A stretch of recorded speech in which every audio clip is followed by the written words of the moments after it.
Alasan Dishub Jaksel tilang mobil double kabin Sule. Persoalan KIR.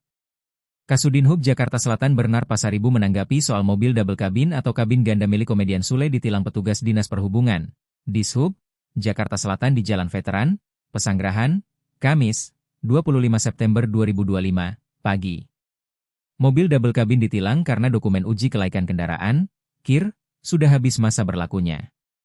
Ia menjelaskan, penilangan dilakukan sesuai prosedur karena kendaraan double kabin termasuk kategori kendaraan angkut barang atau niaga.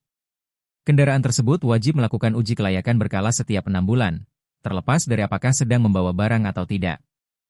Beliau membawa kendaraan double kabin, ketika diperiksa tidak bisa menunjukkan buku uji berkala atau stuk, kata Bernard saat dikonfirmasi, Jumat, 26 September 2025, dikutip kompas.com.